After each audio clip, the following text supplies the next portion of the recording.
बिस्मिल्लाहिर्रहमानिर्रहीम। The blank page official में आपको खुशामदीद कहते हैं। अगर आप नए हैं इस चैनल पर तो सब्सक्राइब ज़रूर करिएगा और बेल आइकन को प्रेस करना ना भूलिएगा। चाइनीज़ फोर्सेस का एक ख़ास हिस्सा है जिसे PLA रॉकेट फोर्स कहा जाता है। ये एक स्पेशल किस्म का यूनिट है उनकी आर्मी का, और इसका काम ही असल में ये है कि पोटेंशियल जो थ्रेट्स हैं उनको आइडेंटिफाई करें और उनको काउंटर करने के लिए डिफरेंट किस्म के रॉकेट्स ये बना रहे होते हैं। अब PLA की रॉकेट फोर्स कितनी बड़ी है इसका अंदाज़ा लगाने के लिए आपको एक एग्जांपल देता हूँ कि 2021 के अंदर दुनिया भर में जितने भी बैलिस्टिक मिसाइल्स टेस्ट किए गए सारे साल के अंदर, यानी दुनिया के जितने भी मुल्कों ने मिसाइल टेस्ट किए अपने, उन सब का आप टोटल कर लें तो चाइना ने जो टेस्ट किए थे वो उससे ज़्यादा थे। दुनिया के कंबाइंड टेस्ट जो थे ना, मिसाइल टेस्ट बैलिस्टिक मिसाइलों के, उनसे ज़्यादा अकेले चाइना ने किए थे। तो ये इतनी बड़ी एक फोर्स है, बहुत बड़े पैमाने पे इनके ऑपरेशंस होते हैं। इंडिया में तो आप देखते होंगे छोटा सा कोई नन्ना मुन्ना सा चिकन किस्म का मिसाइल भी वो अगर टेस्ट करते हैं तो 3-3 दिन तक खबरें चलती रहती हैं। अग्नि भस्म कर देगा, और जी आकाश मिसाइल ये कर देगा, और पता नहीं ब्रह्मोस ये कर देगा, वो कर देगा चाइना के साथ। लेकिन वो खामोशी के साथ कर रहे होते हैं और कोई बहुत ज़्यादा ढोल पीटते नहीं है अपनी मीडिया के अंदर। लेकिन इनकी फ्रीक्वेंसी इतनी ज़्यादा होती है, नए नए मिसाइल टेस्ट कर रहे होते हैं, अपग्रेड कर रहे होते हैं, इनकी अलग से फोर्स बनी हुई है। अब पिछले दिनों ये हुआ, एक बड़ी सरप्राइजिंग डिटेल्स सामने आई कि अमेरिकन फोर्सेस के एक कमांडर हैं एडमिरल जॉन एक्विलिनो। ये यूं समझें कि उनकी जो पैसिफिक फोर्स है ना उसके कमांडर हैं। इनसे पूछा गया कि अमेरिका के पास कितनी कैपेबिलिटी मौजूद है चाइना की जो थिएटर रेंज के मिसाइल हैं, यानी जिनकी रेंज 500 से आप यूं समझें कि 5000 5,500 किलोमीटर तक होती है, इनको मैच करने के लिए कितनी कैपेबिलिटी है अमेरिका के पास। तो उन्होंने पता है क्या जवाब दिया? Zero. We have zero capability to do सो।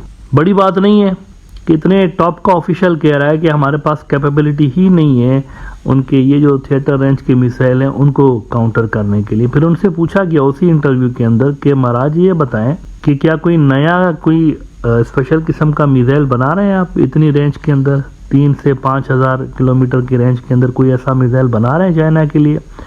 उन्होंने कहा फिलहाल तो नहीं बना रहे हैं, अभी तक तो कोई ऐसा प्लान नहीं है। तो ये सूरत हाल है कि वो तेज़ी के साथ एक तरफ ड्रैगन है, रेड ड्रैगन उड़ता हुआ चला जा रहा है, उनकी जो रॉकेट फोर्स है वो सारी दुनिया से आगे निकली हुई है। आप देखें ना, 2021 का मिसाल जानबूझ के दिया मैंने आपको ताकि अंदाज़ा हो आपको कि ये कितनी बड़ी फोर्स है।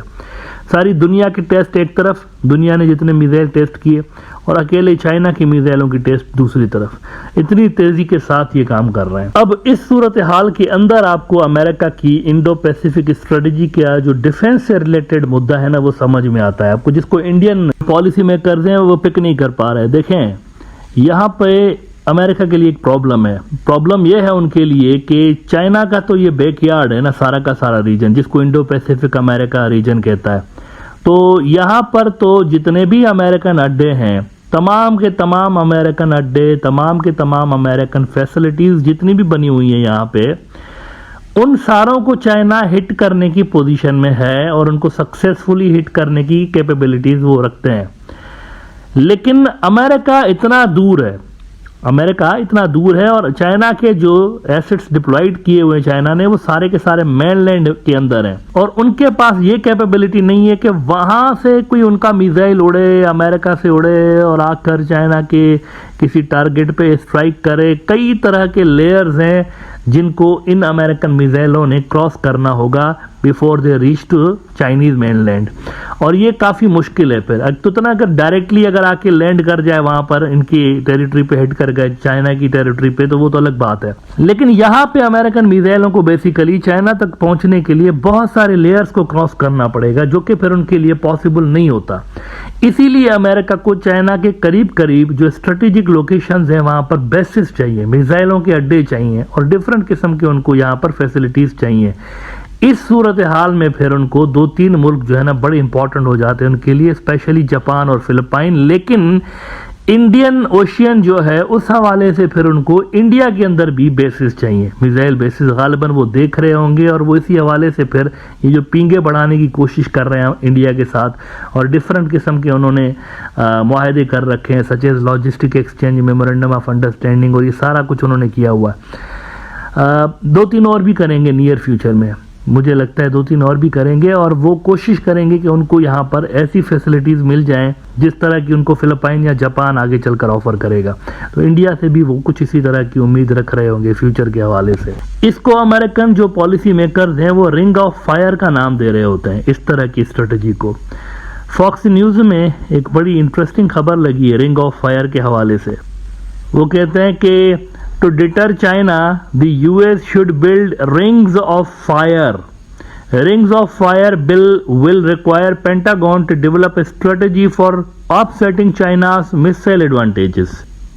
और इसके अंदर वो चाइना की ये जो मिसाइलों के हवाले से उनके पास एक एडवांटेज हासिल है चाइना को, उसको मेंशन करने के बाद कहते हैं कि and that is exactly what we are going to do through our rings of fire act of 2023 we will require a Pentagon to develop a strategy for offsetting China's missile advantages. The strategy would assess gaps in our theater range strike capabilities in the Indo-Pacific and the military requirements to close them. The Pentagon would develop concept for operating these fires and identify key allies and basing locations to put them to use. The goal is to field credible and affordable combat power across the Pacific, reducing China's home field advantage. और geography के हवाले से ही वो असल में बात कर रहे हैं कि in Indo Pacific missile strategy should take advantage of geography while China fields missiles on the mainland the US can deploy them across the region with the support of partners and allies. Japan and Philippines could host shorter range systems while longer range systems could be deployed to northern Australia, the Pacific Island and Alaska. This would establish a ring of fire that constitute a defense in depth across the Pacific. अब इसमें फिलहाल India का नाम आपको नजर नहीं आ रहा, लेकिन इंडिया की अगर आप चाइना के हवाले से स्ट्रेटेजिक लोकेशन देखें तो बड़ी इंपॉर्टेंट है, शायद सबसे ज़्यादा इंपॉर्टेंट है, क्योंकि इंडिया वाहिद मुल्क है अमेरिकन इत्तेहादियों में, वाहिद मुल्क है जिसका डायरेक्ट बॉर्डर, सबसे बड़ा बॉर्डर लगता है चाइना के साथ। और इसी तरह से इंडिया की जो समुद्री रास्ते हैं, चाइना के वॉरशिप्स, चाइना के ट्रेड के जहाज़ वहाँ से गुजर रहे होते हैं। तो इंडिया एक बड़ी ज़बरदस्त लोकेशन होगी इस तरह के जो रिंग ऑफ फायर बनाना चाहते हैं ना, उसको इम्प्लीमेंट करने के लिए इंडिया भी एक बड़ा ज़बरदस्त लोकेशन हो सकता है अमेरिका के लिए। तो फ्यूचर में आपको इंडिया की इंक्लूजन इसके अंदर होती हुई नज़र आ सकती है। और मोदी साहब जिस तरीके से हालिया दिनों में हमने देखा है कि वियतनाम और फिलिपाइन से जिस तरह प्यार की पिंगे बढ़ाते हुए नजर आते हैं, जयशंकर भी पिछले दिनों गए हुए थे वहाँ पर और वहाँ पर उन्होंने चाइना के खिलाफ बयान दिया। टेरिटोरियल डिस्प्यूट जो चल रहा है फिलिपाइन का और इनका चाइनीज़ का, उसमें उन्होंने फिलिपाइन की सपोर्ट की है। तो इससे लग यूँ रहा है कि इंडिया ग्रेटर रोल का ख्वाहा है कि हमें बड़ा रोल मिले, छोटा मोटा रोल नहीं चाहिए हमें इस इंडो पैसिफिक स्ट्रेटजी के अंदर, हमें बड़ा रोल चाहिए। तो वो जो बड़ा रोल होगा ना, वो मतलब ऐसे नहीं मिलेगा, उसकी प्राइस पे करनी पड़ेगी इंडिया को, और वो जो प्राइस होगी फिर इंडिया और चाइना को मजीद जंग के करीब लाने के लिए काफ़ी होगी मेरे ख्याल से।